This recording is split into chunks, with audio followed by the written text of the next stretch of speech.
Last night, some deviously clever thieves hatched a genius idea on how to steal an ATM machine using a forklift. This isn't the first of its kind, and it certainly won't be the last. In fact, it's a pretty popular genre of content online, with surveillance cameras capturing goofy ATM heists, and it's always a whole team of clowns that show up to the party, and somehow none of them had any neuron activation to plan beforehand because it almost never goes right. It seems like ATM robberies are done exclusively by people that can't tie their own shoes, but then also somehow have access to the wackiest vehicles ever. Like, last night it was a forklift. There was one a couple years ago where they came up with a fucking excavator, actual heavy machinery, an excavator they used to carve the ATM out of a building, pick it up in its bucket and dump into a goddamn van. Like, I don't even know where they're getting it from. It's like they're playing GTA Online in real life.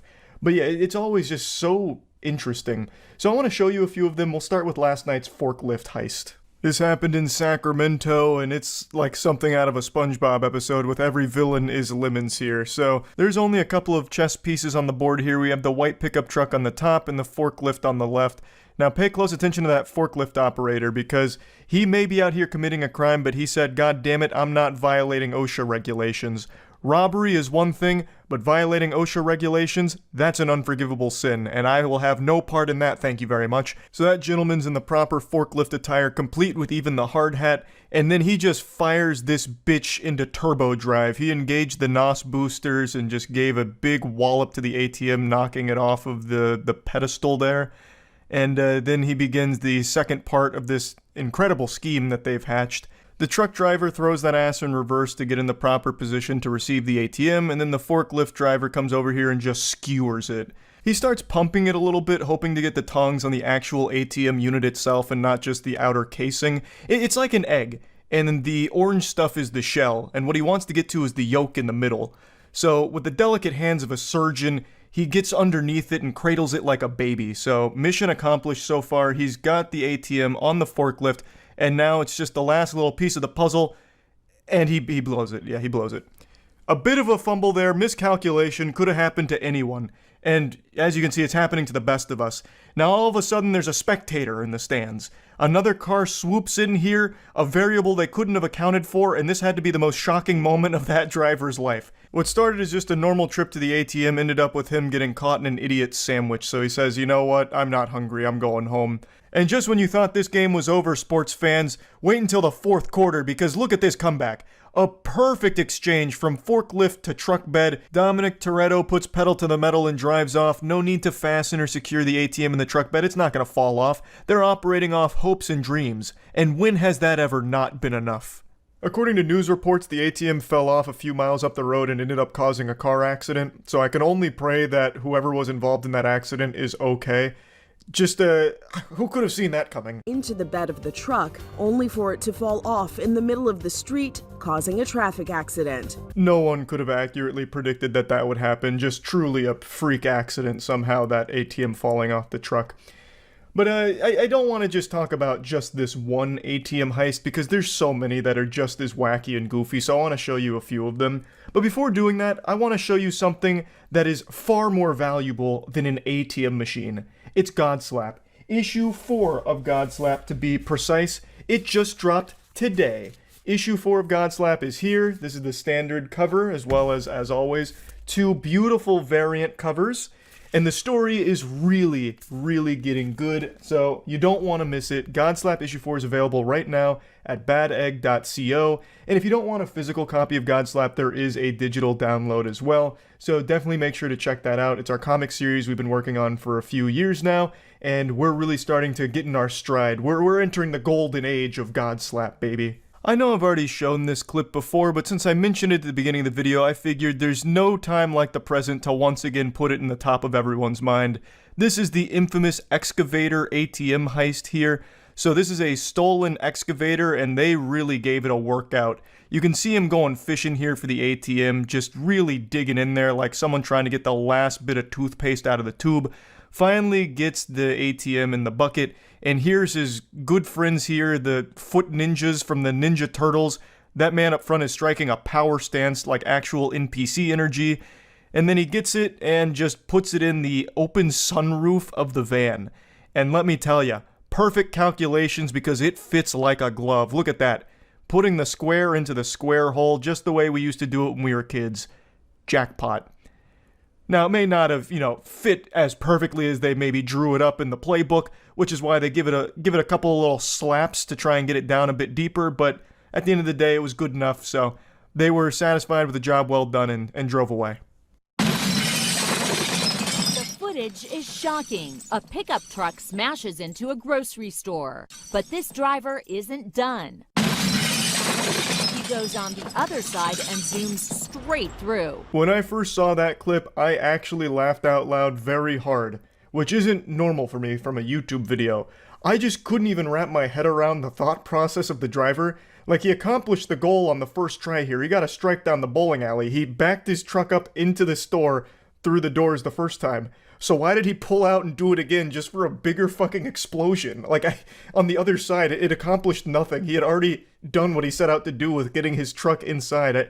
I don't exactly know why he did that. That was absolutely a fuck you. This became personal. It went from an ATM robbery to a statement real quick. Why is this happening? Because crooks are after the ATM machine. They load it in the truck and they're off.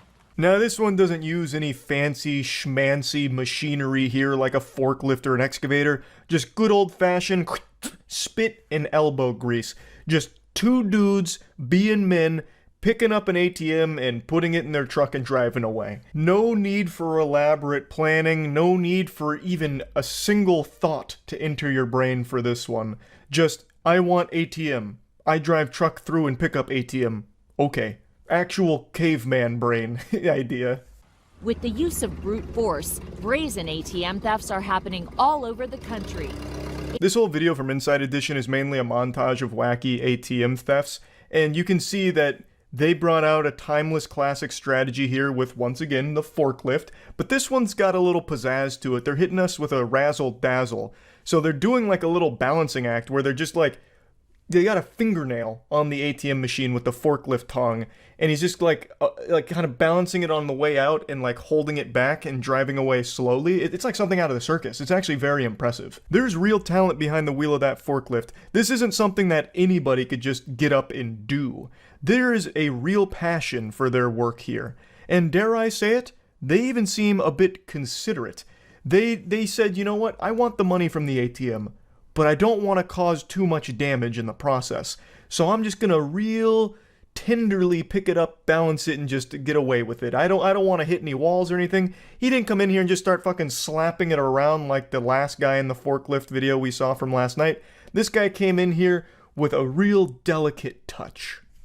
Or at least that's what the video showed. Maybe right after this brief clip, the guy just goes ballistic and starts just like speeding the forklift into everything he can find, maybe. In Chicago, a crook wraps a rope around the ATM and gives the signal. A truck then hauls the machine through the front door, even injuring his partner. That one's probably my favorite. Just a beautiful blunder, really. Wraps the cord around the forklift, and then he's like, all right, punch it. And then he just gets absolutely blasted by the ATM. He didn't stop to think for just 1 second how the world works with physics and shit, that by standing at the doorway where the rope was leading out, that the ATM would follow that trail. So he just stands right in between a bullet and a target here and takes a hit to the leg from the ATM. It just comes through like a cannonball and annihilates him. His knee got busted up in a big way. It reminds me of a tweet I read like a month ago where a guy took a bad step at a baseball game and he like blew out both of his knees. The tweet said, this man just blew his ACL, MCL, DVD, and NBC. And that's how I feel about this clip right here. That ATM absolutely fucked his knee, I think. Now, I don't think it broke his leg because it seems like he was able to like kind of limp away, but that's no doubt just all of the adrenaline that kicked in to, not get caught here. But yeah, I think that clip is by far the best one so far from these ATM heists. So yeah, I just wanted to share a few of these with you since the forklift one just happened last night, and that's really about it. So yeah.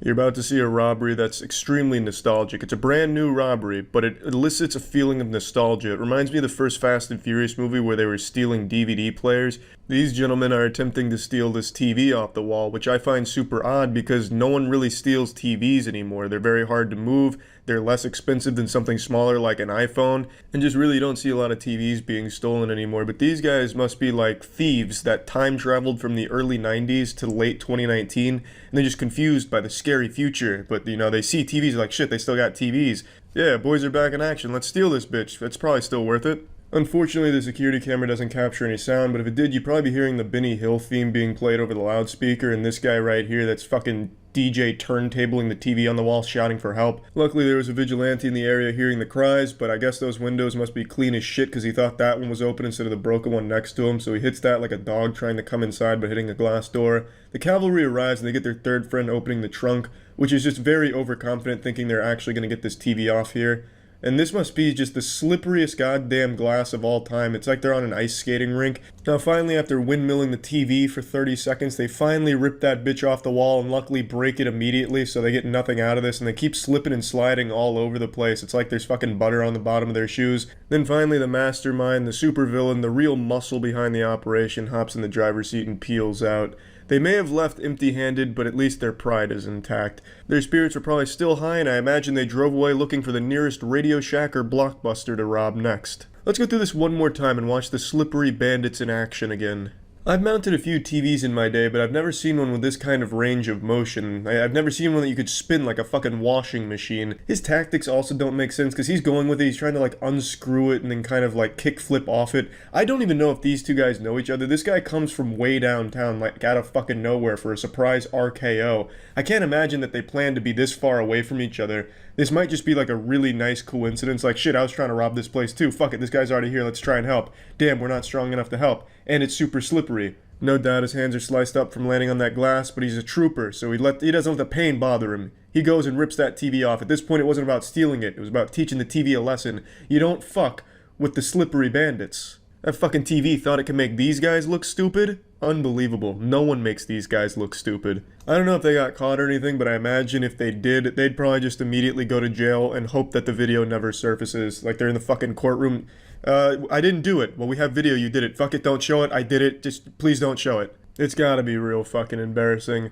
But yeah, that's it. So yeah. In case any of you have been feeling a lack of self-esteem or a bit hard on yourself, I wanted to show you a video that will prove that no matter what's going on with you, you will never be as pathetic as the man I'm about to show you. This is a video that I've thought about for quite a while now. This happened in 2013, and I'll think about it and just remember, you know what? At least I'm not that guy, and hopefully it'll do the same for you. So this is an attempted robbery here by the Hamburglar. He's doing us the favor of showing us his face before putting his mother's pantyhose over it. Then he comes back into frame looking like fucking Goofy here, about to commit a felony. He's got a brick armed and ready, launches that bad boy, it doesn't work, he panics, trips, falls a couple times, and then scurries off. One of the finest crimes our nation has ever seen. A smooth operation. This is up there with the Zodiac Killer when it comes to mysteries. In fact, this man was never caught. Probably because the detectives were too busy laughing at him, but they never did catch this man. He could be out there still terrorizing meat stores to this day. Throwing bricks, bowling balls, perhaps even dropping full grand pianos through them, Looney Tunes style. This menace is still out there. And this is all we have to identify him, and the only proof of his existence. It's like a cryptid. We basically caught the not-so-slender man here. This guy is fucking incredible at everything involving disasters. It is perhaps the worst attempted robbery ever recorded. He's actually kind of a pioneer when it comes to attempted robberies, because this isn't the standard meta of robbing a place for money. Because this isn't a place where there would be any money in the shop or in the cash register. It's a fucking meat store. They only sell meat. So the only motivating factor here, the goal, wouldn't be money, it'd be more meat. Which is truly innovative, I would say, in the crime game. Just look at the way he's dressed. He looks like he's trying to audition to be a backup dancer in an old Bee Gees music video. I'd like to just play this one more time, start to finish here, because it's a masterpiece disaster. He must have just seen a brick as he was going for a midnight stroll, and then hatched this genius scheme here to get some more meat, but it all went downhill when he was defeated by the vibranium glass door. Real shame. Well, yes, I actually did just finish playing pickup basketball on this sacred Thursday night. Thank you for asking. How did I play? Well, terribly, actually. I played horribly. I almost immediately pulled my shoulder, which at my age is very painful. And then my old man brittle bones started creaking a lot and a fly flew in my mouth. But that didn't stop me from putting on an absolute shooting nightmare. I went like 4 for 12 and 0 for 2 from the 3. It was bad.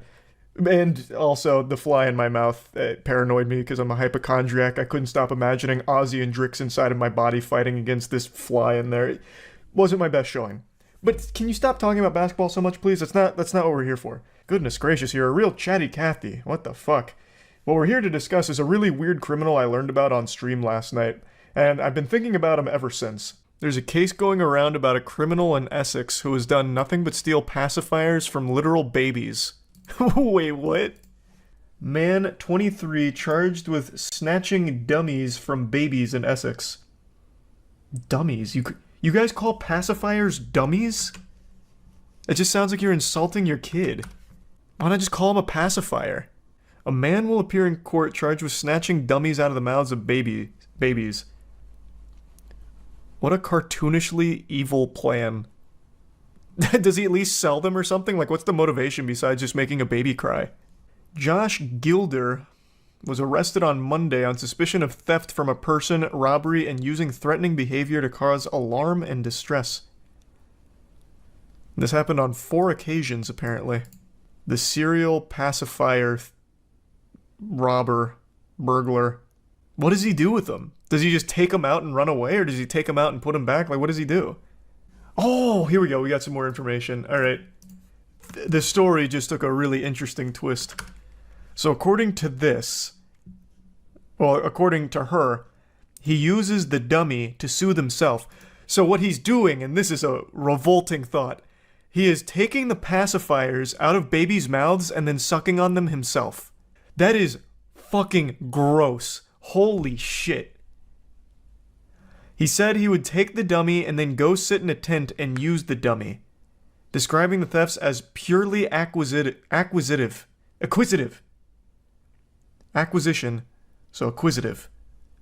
Goulder also admitted causing harassment, alarm, and distress to a police officer the day he was arrested. He told the officer, "If my stuff gets broken, I swear I'll kill you." He denied 3 charges of assault relating to 3 of the 5 children who he took dummies from. Still shouldn't be stealing them from babies. Bit of a hot take there from me, but, I'll say it with my chest. Stealing from a baby is... well, that's pretty low. I'm just gonna say, he's a jerk. He's a bit of a jerk. When police were initially looking for this guy, they released this photo hoping that someone recognized him, when it's just a photo of someone's back with a hoodie on. But I guess it worked out in the end because they did apprehend him. He was taking candy from literal babies, pretty much, and they eventually did arrest him for it. But I really like the idea that someone sees this and they're like, "Oh my god, that hoodie! Wait a minute, that frame! I know exactly who that is! That's my buddy Josh!" And who knows, maybe that's exactly how it happened. But yeah, they did apprehend him, and the whole story is very baffling. That's a odd crime, for sure. But I want to give you a little bonus crime that I learned about on stream last night. Actually, you know what? I'll give you 2, because we went down a little bit of a rabbit hole with weird crimes. So this next one is about a serial mannequin pisser who's still on the loose, so beware of any mannequins. They might be marked with urine somewhere out there. So just sleep with one eye open. I work at Target, and one day we found that somebody had peed on a mannequin. Turns out he'd been hitting other Targets in Minnesota and peeing on mannequins. The guy has not yet been caught. Don't worry, I'm on the case. I just looked up urinating on mannequins, and the first thing that came up was a Wikipedia page called Mannequin Piss. Is this him? Does he have his own Wikipedia page? And here's a urinating mannequin, which is an art piece. I think I found the culprit for your phantom pisser that keeps coming in and urinating on the mannequins. I think it's this guy. Got him. And this next criminal is not some unknown menace. This is actually a very well-known criminal. Burger King. And the crime, horrible food. But this time around, what they were guilty of is a promotional marketing campaign that led to the death of a few children, infants, during their Pokemon promotion of 1999. I don't know how many of you knew this, but I was completely unaware that this ever happened, so I learned about it on stream last night, and I thought this was a really weird thing that happened back then that I haven't really heard too many people talk about. Have you heard about the Pokemon ball toy that killed a bunch of kids? What? Reflecting on the Burger King Pokemon disaster of 1999. What? I've never heard of this. Some of the most iconic toys of the 90s showed up on greasy trays across the country, but perhaps the biggest frenzy arrived with a series of Pokemon collectibles from Burger King at the turn of the millennium. Pokémania hit a fever pitch in 1999, and the frenzy had a body count. Time magazine helped introduce the Japanese imported phenomenon known as Pokemon to the mainstream. Okay. At the very center of their page, a space normally occupied by heads of state, religious leaders, and business magnates, Poliwhirl leaped out at the reader. I actually vaguely remember this cover. While parents, journalists, and psychologists were mulling the attitudinal impacts of the fad, a far more banal Pokedanger was emerging. On December 11th, 1999, 13-month-old Kira suffocated to death in Northern California. A Pokemon toy from Burger King Kids Meal was believed to be the cause. The company had begun a massive Pokemon promotion in connection with the Pokemon the First movie, which debuted on November 10th. The 56-day promotion, one of the largest in history, was intended to run from early November to end of December. The Kids Meal prize during that 2-month period was one of 57 different Pokemon toys. Making the promotion all the more exciting was the fact that the toys were encapsulated within the immediately familiar red and white orb of a Pokeball. Burger King had plans to distribute over 25 million toys in this clever format for free with any Kids Meal purchased. Enjoy. She's even in body armor. They knew this was dangerous. That's a huge promo. Did they have all 151? How? Damn, Burger King used to go hard. As far as Kira's death was concerned, the toy itself, as it turned out, wasn't the problem. She died after one half of the plastic Pokeball, measuring just under 3 inches in diameter, became attached to her face. She had somehow gotten it stuck over her nose and mouth, forming an airtight seal. Holy shit. Her mother took a shower for about 20 minutes, and when she emerged, her daughter was dead. Spokesperson for Equity Marketing, the toy maker that had partnered with Burger King, would later state that the toy meets or exceeds all federal safety guidelines. And Charles Nicholas, a spokesperson for Burger King, argued it was not concluded that the ball was the cause.